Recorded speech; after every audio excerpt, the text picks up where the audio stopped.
Hello, everybody. We're doing a show again on Socrates, the man who asks the good questions. And of course, for me as the interviewer on this show, it puts particular pressure on me. My guest is Agnes Callard, a professor of philosophy at the University of Chicago, and she has a fascinating new book out, Open Socrates, The Case for a Philosophical Life. Just before we started, Agnes confessed to me that it was much harder to ask the questions than answer them. So Agnes, maybe I'll reverse this. What question would you ask yourself if you were interviewing yourself about this new book?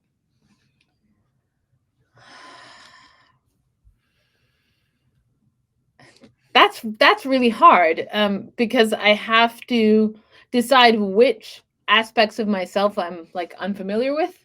I have to figure out what I don't know in this weird possible world in which I'm interviewing myself. The theme of my book, not the theme, the central claim of my book is that you can't really ask yourself questions. That's not a thing we can do, at least not when it comes to important questions. That all of us have really important blind spots in just the most important places. So all the things where I most need to be asked about those points, those are exactly the points where it just wouldn't occur to me to ask the question. So I guess what I would say is that I would just predict a very boring interview. Well, I hope this won't be boring. Socrates, of course, is an important figure, perhaps the foundational figure in not just Western philosophy, Western political thought and culture more broadly.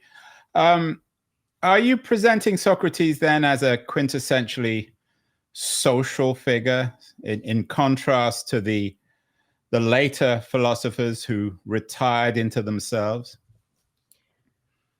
I'm not sure they did so much retire into themselves. That is, I think philosophers have sought social interaction with other philosophers pretty much throughout history.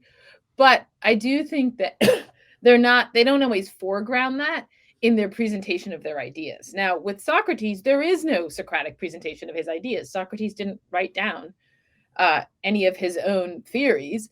The reason why we have any grasp at all of what Socrates thought and what he did is that other people chose to do that because people who met him, at least some people who met him, kind of recognized the encounter with a world historical phenomenon, and they just didn't want that to be forgotten. And that's why we've got the record of Socrates. So I guess, though, what I think is that Socrates' thought, and as presented by those other people, chiefly here I'm thinking of Plato, Socrates' thought helps us understand why intellectual interaction is first and foremost a social interaction. And I wonder whether the fact that Plato presents us Socrates, most of us know Socrates through Plato's work. They're such different figures. Plato seems to be someone, again, without wishing to be too crude, someone with answers, whereas Socrates is the man of questions. So while some people may be skeptical that Socrates is presented by Plato, who isn't particularly Socratic, might that actually be a good thing? Might that be a work of philosophy? I think it's very striking that Plato doesn't present himself at all. That is, Plato doesn't show up in the dialogues. Presumably there were many encounters in which Socrates was talking to Plato, right? These were real people who actually met, who actually interacted. And Plato chooses to show us Socrates talking to Laches, to Gorgias, to Protagoras, to Hippias. To so many people, and not to Plato. So Plato recedes in a way from the narrative. He seems to feel comfortable that way in not putting himself first and at the front of the story. I think when we say Plato had answers, what we're doing is we're making inferences from certain Platonic dialogues, some of the later ones, where we sort of see a Platonic theory being built. And I agree with that. I don't have any objection to that. But even that is, it's a bit different than Plato having given us a treatise. The Laws is something maybe a little closer to a treatise. But a lot of the dialogues that are presenting us what we think of as the canonical Platonic theory don't take a treatise form. everybody, of course, or most of our audience, I hope, will know the Republic, where I'm not sure if Socrates makes the case for philosopher kings, but he certainly discusses it. And he makes the case for sure. But wasn't that Plato's idea rather than Socrates? Plato would have been much more comfortable in a world of philosopher kings than Socrates himself. Yes, I think so. So I think that there's a kind of traditional chronology of the dialogues that Plato wrote, where the early ones are taken to represent the historical Socrates, at least to a greater degree. And then the later ones, it's seen as more sort of license that you can go digging in those for the views of Plato. A lot of people, and I sort of agree with the consensus here, one of the places they will draw the line is after book 1 of the Republic. So book 1 of the Republic, it's still historical Socrates, but books 2 onward, we're getting something more like the views of Plato. But even there, the views of Plato are not presented as a treatise. They're presented in the form of a conversation where Socrates has to convince these people, Glaucon and Adeimantus, who are reanimating the challenge posed by Thrasymachus, that actually it's good to be a good person. And he does that by way of describing an ideal city. And at the end of the day, it turns out that that ideal city is going to be ruled by philosophers. I don't want to turn this, Agnes, into another conversation on contemporary America, but you talked about Thrasymachus, a striking figure at the beginning of the Republic, and I think he shows up in some of the other dialogues. Is Thrasymachus, with his focus on power and his dismissal, I guess, of the morality or the good life of philosophy, is he the anti-Socrates? I think there are a lot of different anti-Socrateses. So there's a figure, and yes, you can identify Thrasymachus, and I think you can also identify Callicles in the Gorgias, who's a very similar character to Thrasymachus, a kind of nihilist who is skeptical about conventional morality. I think that these are people who have, very different ethical views from the views of Socrates. But, if you have someone like Ion, who is glorifying the poets as being the ultimate sources of wisdom, that's another way to be the anti-Socrates. If you have someone like Euthyphro, who thinks, oh, I'm a prophet and I have like direct access to divine wisdom, that's another way to be the anti-Socrates. It turns out there's just a lot of ways to be the anti-Socrates. There's a lot of people who are the opposite of Socrates. So this is a question that I'm sure you're always dealing with, and of course you deal in your text. Did Socrates have views, or when we think about Socrates, should we think about a way of life when we think about him? For many people, he's this man who would sit in the square and ask people questions, debate, question. Did he have any views? Did he have a philosophy, if that's the right word? Yes, he had views, and yes, I think he had a philosophy. I think those are not exactly the same claim. And yes, he also was pursuing philosophy as a way of life. So I think it's not that hard to find his views because they get repeated over and over again in the dialogues. There are things like, everyone desires the good. Weakness of will is impossible. It's better to have injustice done to you than to do injustice. It's better to be good than to appear good. I could just keep listing them. There are lots of views, and in certain dialogues, like for example, in the Gorgias, they actually get listed. Here are Socrates' views, and Socrates goes so far as to say they have been tied down with arguments of iron and adamant. I don't know how much more emphatic you could get with someone having views than having them generally be able to say pithily in a sentence, appearing over and over again in the text, being argued for repeatedly, and having them be flagged for the reader by having them be repeated as having been tied down. So for sure he had views. It's a strange thing about the encounter with Socrates that so many people think he didn't have views. And I have thoughts about why people think that, but he very clearly did have views. I think that he thought that having views of a certain kind and testing them and inquiring into them was a way of life. That was his way of life. So if you want to know his way of life, you can kind of list those views and they tell you something important about his way of life. And having a philosophy, I think in a way that's a bit anachronistic. He made it the case that a philosophy was something you could have because that sort of didn't exist before him. So it's like he generated the very idea of having a philosophy.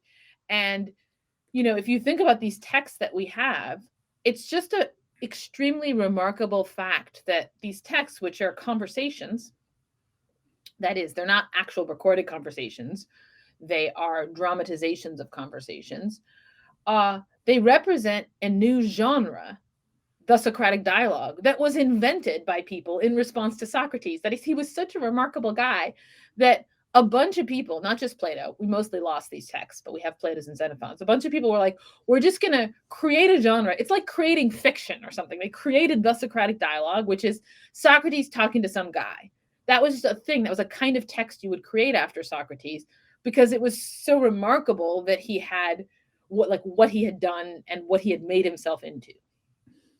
Is there, Agnes, a contradiction with the fact that Plato wrote all this stuff down and Socrates himself was ambivalent about the value of the written word as opposed to the spoken word? In other words, should we be reading about Socrates at all in terms of the medium? Is it by definition anti-Socratic?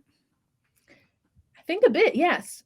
So it's not a contradiction. Plato and Socrates were different people. And, Plato could well have disagreed with Socrates about some of his claims. He might have thought those claims of Socrates are worth getting out there and, representing him as asserting, even if I, Plato, disagree with them. That's pretty Socratic, actually. The thought that Plato would only ever have Socrates say things that he, Plato, agreed with would not be so Socratic. So I don't think it's a contradiction. But I do think it's an interesting tension. And, I will say that I teach the Socratic dialogues all the time. And I find that students get the most out of them, not when they're reading them, but when they're discussing them, when we argue about them, when we take an argument and we put the premises on the board and we start testing various premises and saying, okay, is this one right? Is this one right? What's the problem with this one? Does the conclusion actually follow? Is this word being used ambiguously? That's us engaging Socratically with the Socratic argument. And I think a lot of the value of the dialogues is to be found there. The subtitle of the book, Agnes, is The Case for a Philosophical Life. You noted earlier that Socrates believed in the moral life. Are those the same things? What exactly is a philosophical life? I think that in a way, it would be a bit presumptuous to just identify the philosophical life with the moral life. Though, if Socrates is right, they are connected. Socrates thinks that the goal of life is knowledge, and the way that you be a good person is to keep that in mind in everything that you do. And that's going to have certain kinds of entailments as to how you treat the people around you. You treat them as fellow inquirers. Maybe the simplest and most straightforward one is like you never get revenge or retaliate no matter what. And there's quite a bit of the book that's about that point. But basically, the way that I sort of position the philosophical life as a way of life is just to say, let's look at what it's the alternative to. That is, what are the other possibilities? What are the other kinds of lives that there are besides the philosophical life? And what I argue in the book is that, we live in a world where there are two dominant ethical theories that give you a recipe for a kind of life to live. One of them is utilitarian. Okay, so the utilitarian life is the calculative, maximizing life that tries to, make your behavior consistent over time and also make your behavior and your pursuit of benefit and well-being consistent with that of other people, right? So achieve the greatest good for the greatest number. That's the utilitarian principle. So that's one life that you could live, right? Achieve as much good as possible, bring about as much happiness as possible for everybody. That's the utilitarian life. There's another life which says, do your duty, follow the moral rules, treat other people with respect, never use anyone as a means, treat them always as an ends in themselves.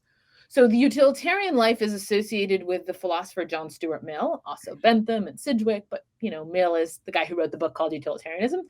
The The second life, we can call it the Kantian life because it's associated with Immanuel Kant. And it basically says that that rationality is a matter of following rules that admit of universalization. So like the golden rule or something is a good gloss, let's say, on the Kantian life. The Kantian life says, don't do something where it wouldn't make sense for everybody to behave the way that you're behaving. Don't make an exception of yourself. And these are two different prescriptions. Saying bring about as much good for everybody and follow the rules, do your duty, are not the same. And one classic forum in which that difference shows up for us are trolley problems. So in a trolley problem, you're often going to be in a situation where you can either achieve the greatest good for the greatest number, or you can avoid using someone as a means, but not both. Okay, so those are two lives you could live. And that's important. Of course, the trolley problem is particularly relevant in our age of self-driving cars. Wasn't that Elizabeth Anscombe who introduced it? Yes, I believe that's correct, that Anscombe introduced it. And there's a third option here, namely, utilitarianism associated with Mill, and also more distantly with ancient Epicureanism. Kantianism associated with Kant, more distantly with ancient Stoicism. And then there's what's called virtue ethics, which draws on Aristotle.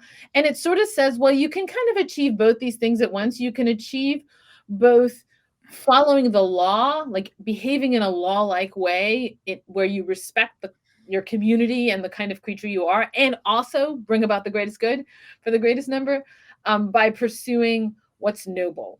That's Aristotle. Okay, so the Socratic life, the philosophical life, I'm introducing it as an alternative to these three other lives.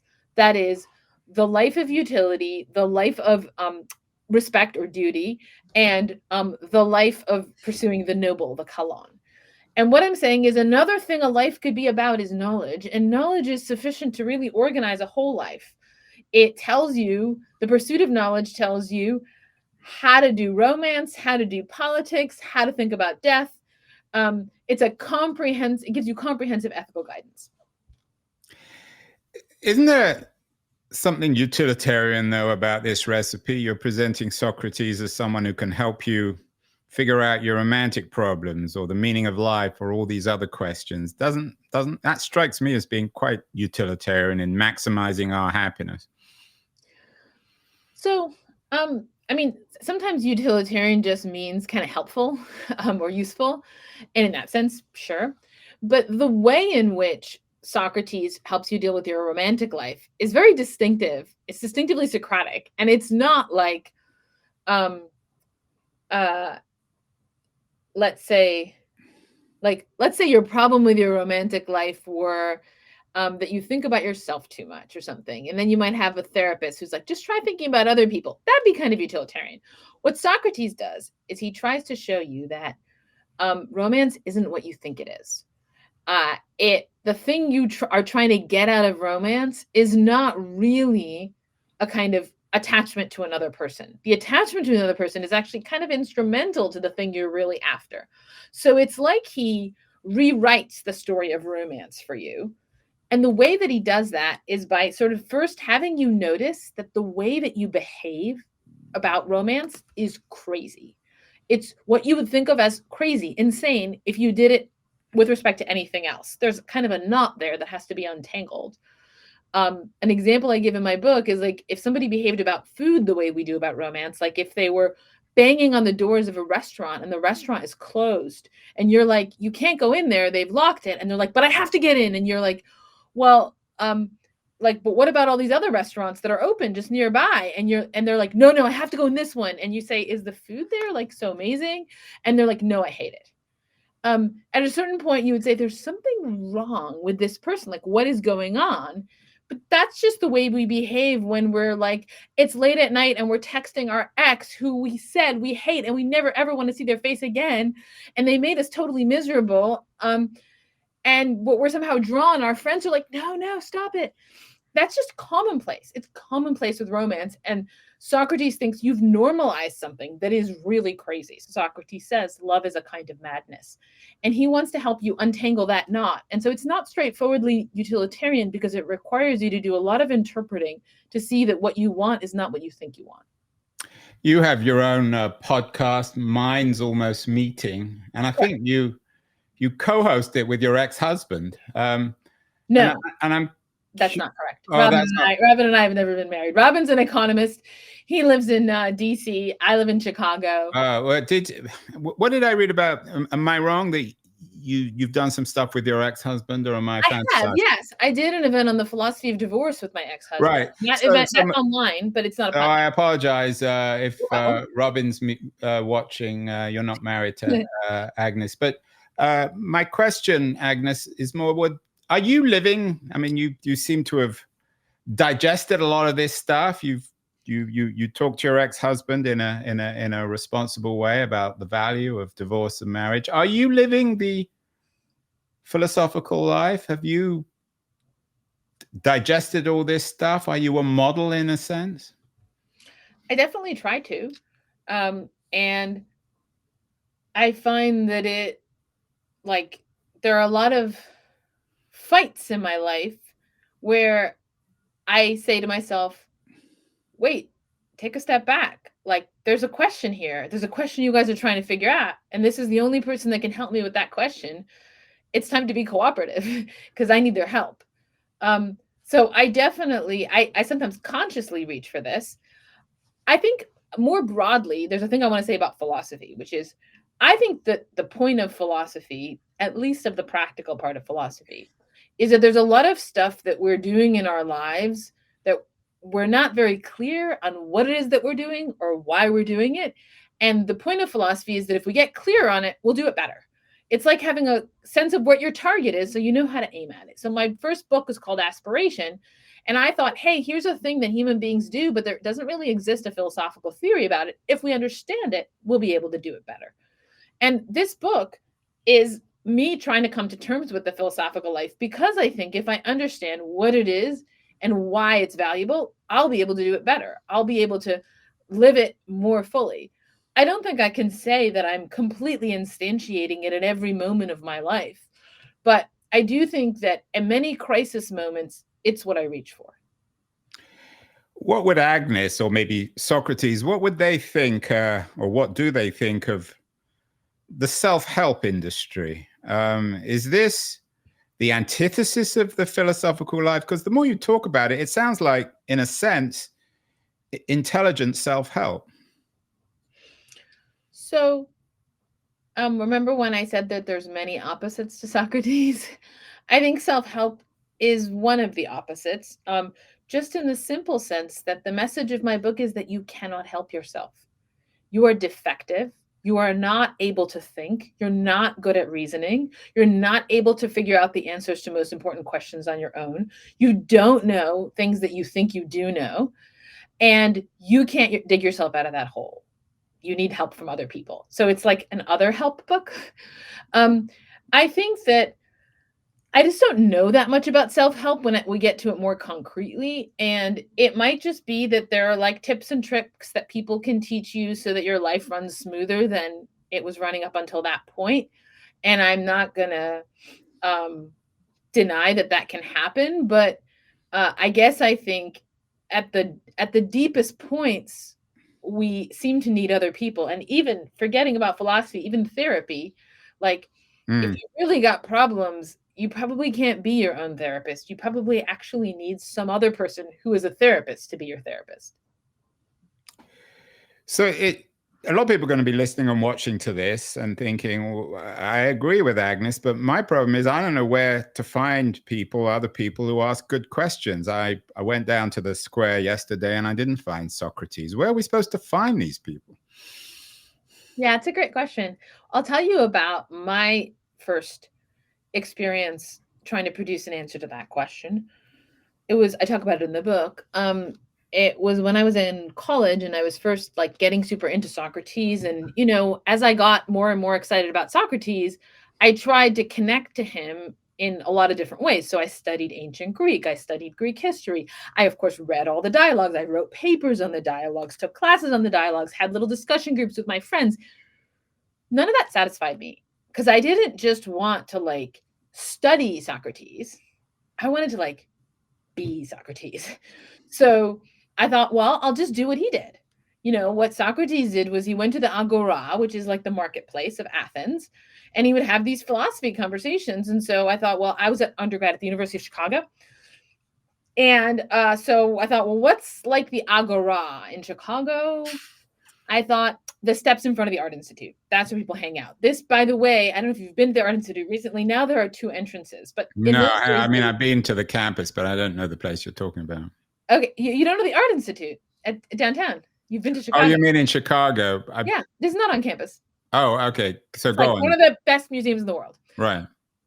So anyway, at the time when I was an undergrad, there was only one entrance. So people would really congregate in front of on those steps. But there are these 2 lions, and in between the lions, there are these big steps. So that's where I went. And I went up to people and I asked them, do you want to have a philosophical conversation? So I'm like, what, 19, 20 at the time?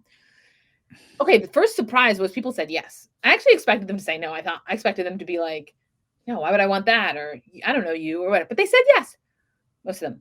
And then I would say, what is art?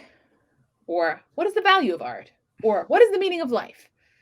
Now, when this happens in a Socratic dialogue, there's a specific way that it goes, which is that the interlocutor says, oh, Socrates, that's easy to tell you. I could give you the answer. Anyone could answer that question. It's not hard to answer. And Socrates is like, okay, so go. And then the person gives an answer, and then Socrates explains why it's not a good answer. And then they try another answer, and Socrates explains why it's not a good answer. And sort of as they go along, they are inquiring into the nature of the thing by Socrates repeatedly sort of correcting their answer and, making progress in that way. Okay, none of that is what happened to me. These conversations just did not get going. People seemed uncomfortable, unhappy, kind of scared of me, really wanting to get out of the conversation as quickly as possible. I'll just tell you that by way of saying I'm very sympathetic to the thought, how do we make this happen? Because when I first tried to make it happen, it did not work. I tried it with a number of people. I just failed. I was not good at being Socrates. And I think really, I'm now, I just turned 49 years old, right? So it's been 20 years since that. And for 20 years, I have tried to figure out, how do I do this thing?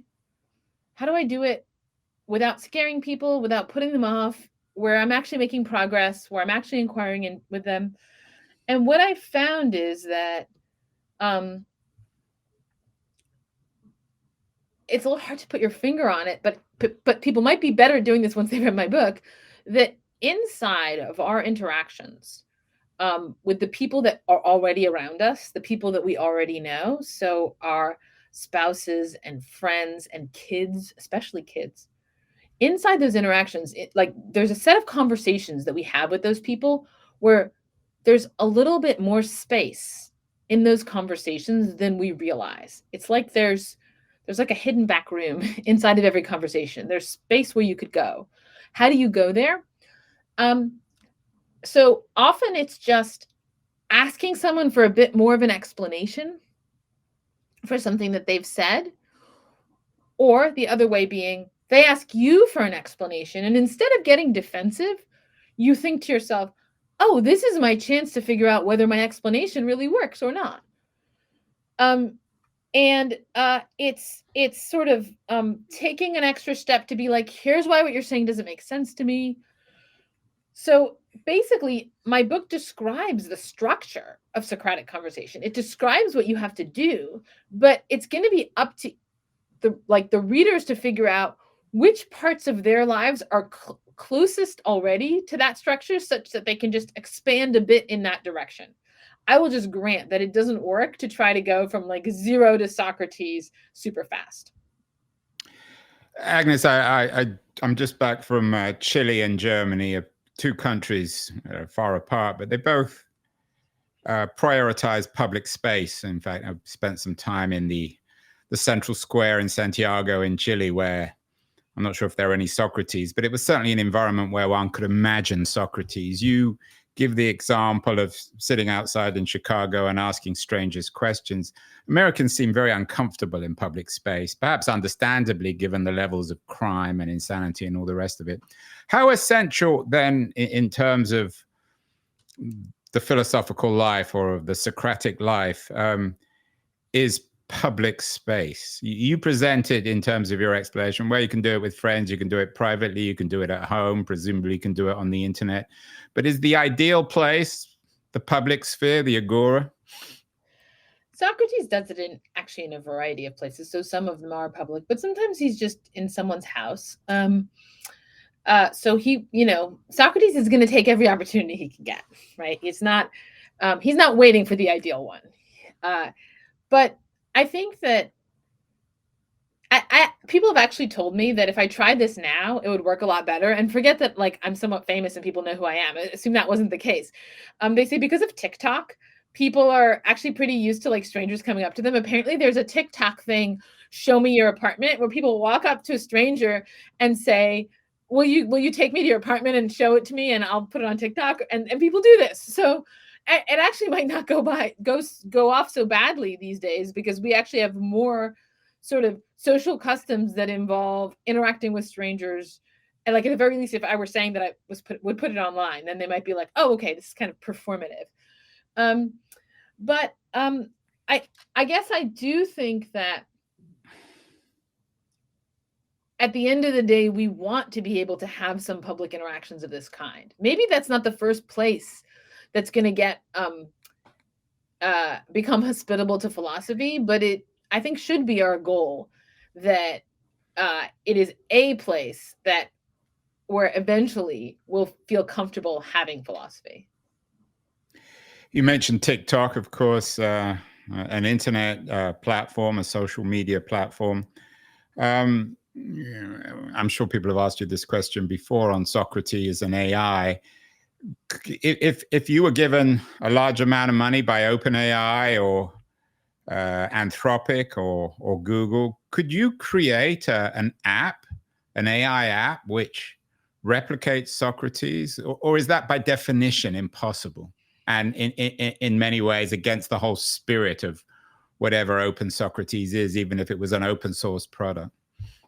I think that it makes sense to me that you could feed all of the Socratic dialogues into AI in ancient Greek, let's say, and have it generate some more along the lines of these, especially if you also fed in all of the scholarship that has existed, studying these dialogues from the ancient period through the, medieval, early modern, et cetera, today. That's a lot of thought that's been put into the kind of text that a Socratic dialogue is. And I just wouldn't be surprised if, with enough work on this, the AIs could give us another one. So if what you want to know is, could the AIs produce a Socratic dialogue that really kind of rings true to us? Probably yes. If what you want to know is, could the AI become Socrates for you to interact with?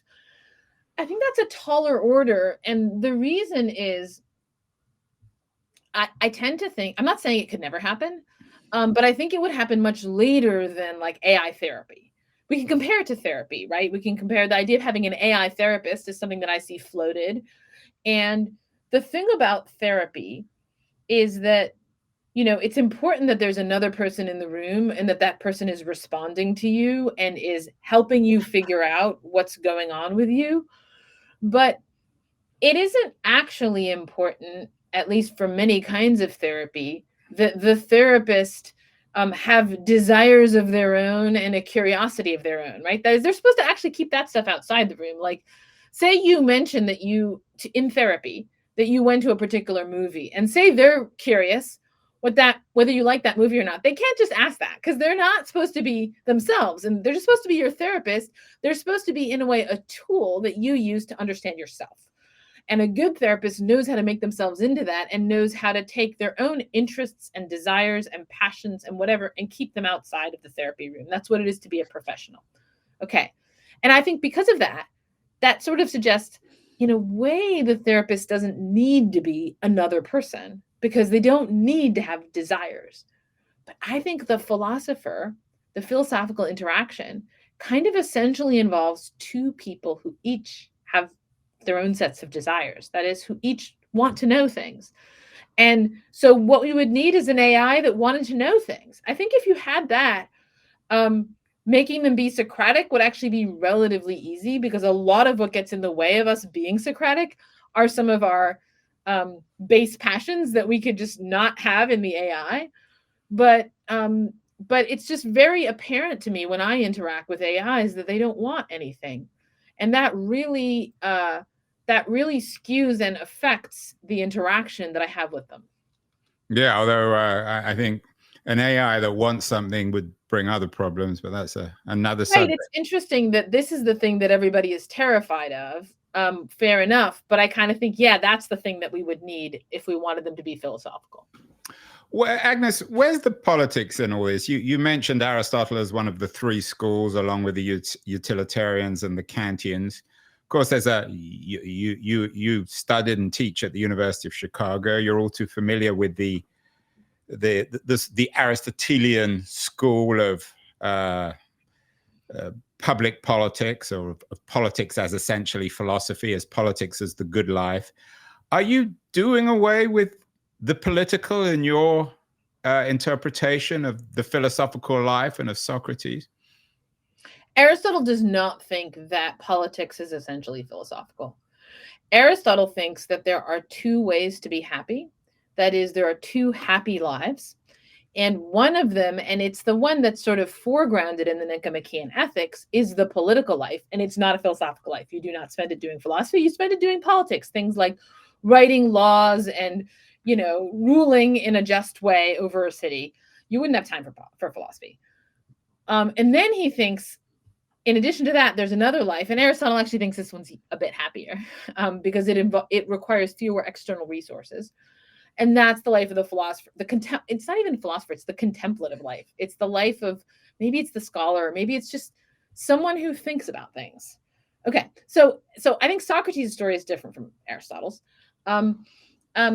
I think that Socrates is integrating these things more than Aristotle does. That is, I think that Socrates thinks that our political encounters, our political interactions are defective insofar as they fail to imitate something philosophical. So if you want to know, why have we got so much polarization and politicization going on? Socrates will say, we're just not being inquisitive enough. But that, and you correct me on Aristotle. I'm certainly anything but an expert here. But doesn't Aristotle argue, maybe let me revise the question, that our purpose is to be political, to participate in the decision making? Says that man is a political animal. Right. So man is a political animal. Your interpretation of Socrates, does it reject that? Not exactly. So the biggest disagreement, the number one disagreement standing out among all of the disagreements between Socrates and Aristotle, is on the question, what happens when you die? So Aristotle thinks, well, when you die, that's it. Game over. Done. Okay.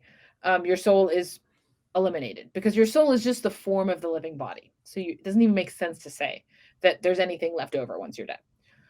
Socrates thinks, no, the soul is immortal. So what happens when you die is that the soul and the body are separated, and the soul kind of floats free of the body, and then maybe gets reincarnated, maybe goes on to live in the Isles of the Blessed. There are a lot of myths about what happens. Okay, this point of disagreement is very important for some other things that they think, because if you think, look, you got this one life and that's it, like Aristotle thinks, then you're much more likely to think that your whole life shouldn't be a infinitely goal far away self-improvement project. Aristotle thinks, yeah, work on yourself, aspire, try to become better until maybe the age of 35 or so, and then just kind of, live out who you are. Socrates thinks that the project of becoming perfect, of perfecting your soul, if it's going to take, a couple dozen lifetimes, no problem, but that's the worthy project to engage in. Now, we get to man as a political animal. So obviously there's one sense in which man is more directly political for Aristotle if the soul is not separate from the body, and the body is what's embedded in politics.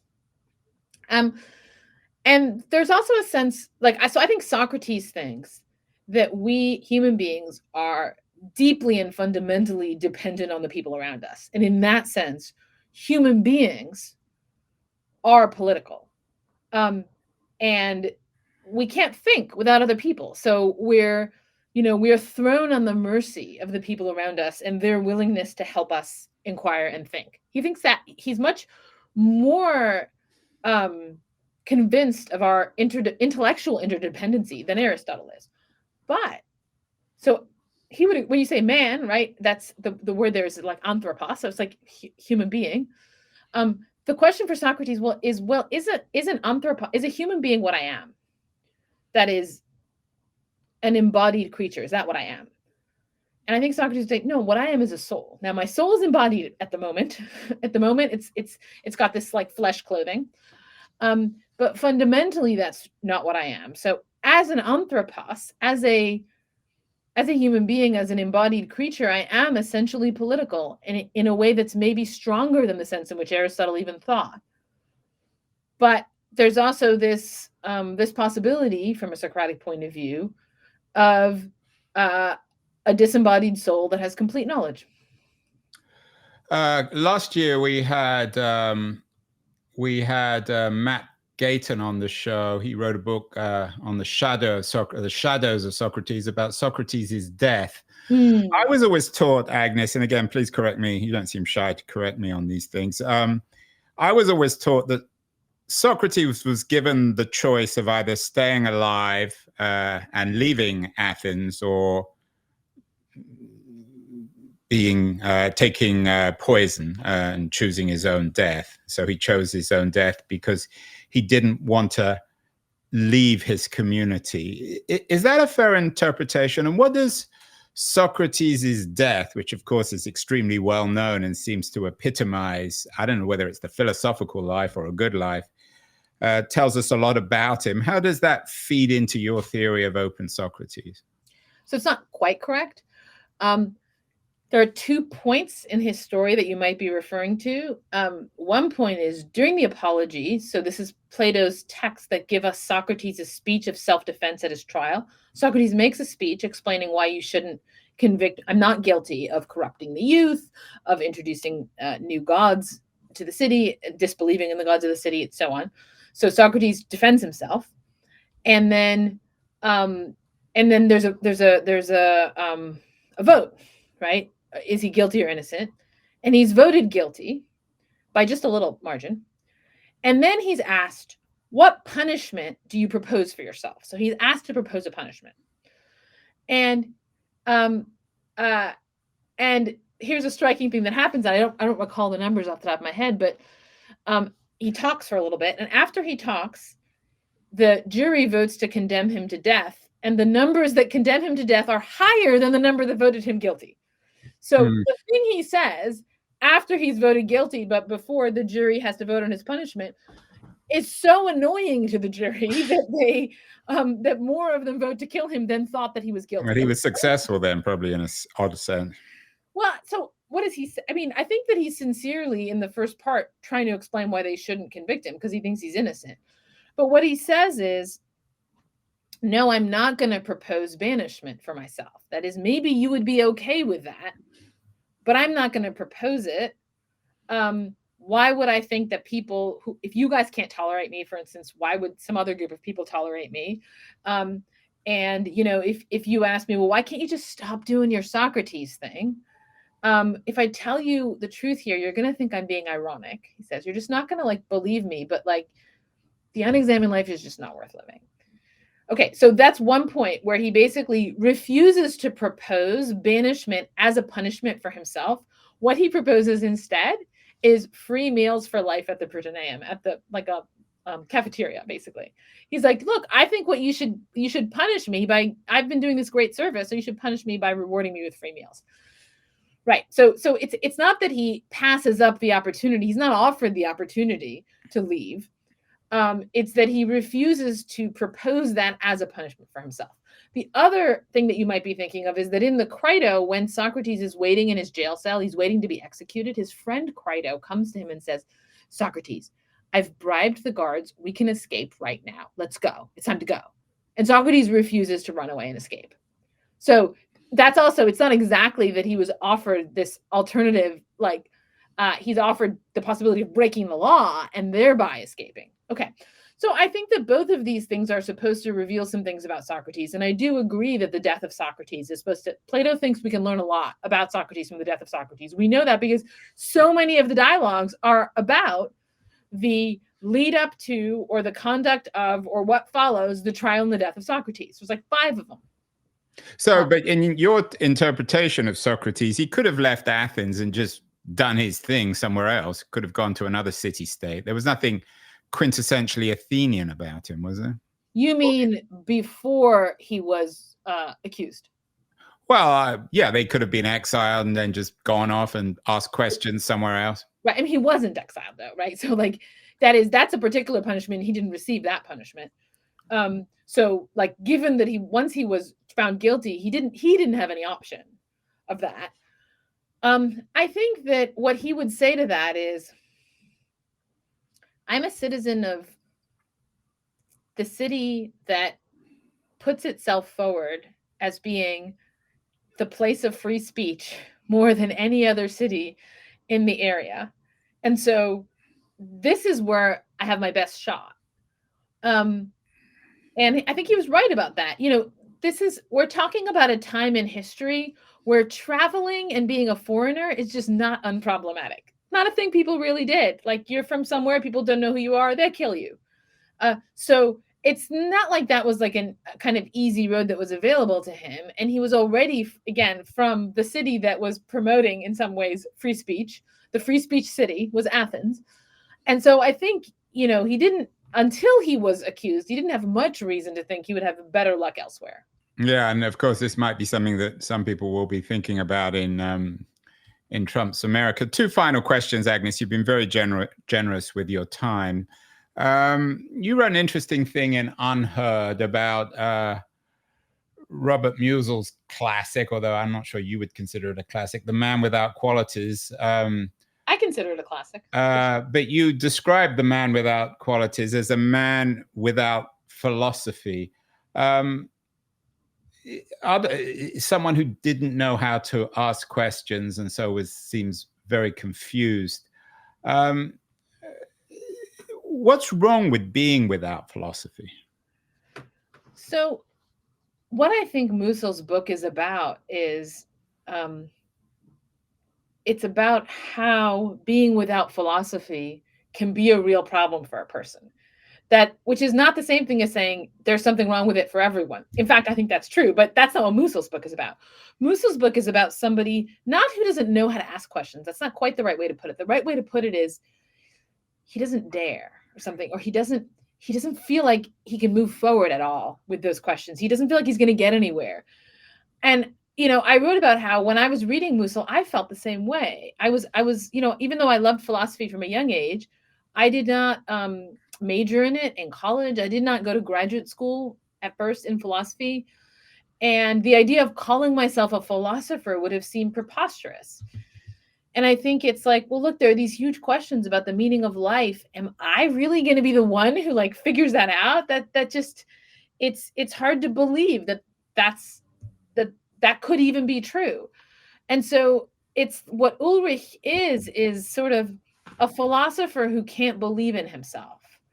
And that shows you, like, it shows you what a tortured life that is, of feeling like there are these questions that move you that are the only possible questions that are worth attending to, but you also feel like there's no way I'm going to get anywhere with these. So, and finally, let's end on a positive note. So, if Musil created a man in his Man Without Qualities, a man without philosophy, can you give an example, apart from yourself, of a man or a woman who we might all know who is leading a philosophical life? Do you have any models in the book or in your understanding of the world who we might, if not emulate, be inspired by? Because Socrates, as you know, died a long time ago. I do give one in the book, but the person that I give in the book also died. He was a friend of mine, younger than me, and in fact, I recorded a conversation with him online. You can watch it on my YouTube channel, and it's a conversation about death, specifically about premature death. It's like a 3-hour conversation. Did he know he was dying? No, he died very unexpectedly, not long after that conversation. And I describe him in that chapter and what makes him a philosophical person, but also you can watch that video and see what a philosophical person looks like. I actually think my podcast interlocutor, Robin Hansen, is in his own way quite a philosophical person, and our exchanges are, quite Socratic in that we are not nice to each other. We don't agree, and we come at things from an incredibly different angle. And, in a way, if you want to know what you should emulate, maybe the lesson of my book is don't think about a person, think about an interaction, which is why I'm finding myself giving you, here's a video in which I'm talking to this person, or here's this kind of conversation. I think that when a conversation feels alive, when it feels like it has a kind of energy and momentum, it's often for these reasons. So I think that's the thing to attend to. That's the thing to emulate. Well, Agnes Callard, the author of Open Socrates, it's already getting rave reviews, got a great review in the New York Times. I think it's already the best-selling book on Amazon. It's just out. You're going on the road, aren't you? In fact, you're coming to Berkeley next week. I won't be in San Francisco, unfortunately. You're going to be talking with Judith Butler. So you are actually doing or living the philosophical life. So how do people find out, Agnes, about this tour? Follow my Twitter. At the moment, that's I should have a website, but I haven't been able to organize it yet. So I always put news for events on Twitter. Well, Agnes Callard, I'd have to get you back on the show. In fact, you said you're going to go and see The Brutalist, American-Hungarian film. I'd be curious, since you're from Hungary, I'd be curious as your thoughts on that. Congratulations on the books, already very well received. Open Socrates, The Case for a Philosophical Life. It's about how to ask good questions. Thank you so much, Agnes. Thank you. Thanks for having me. Can I step on the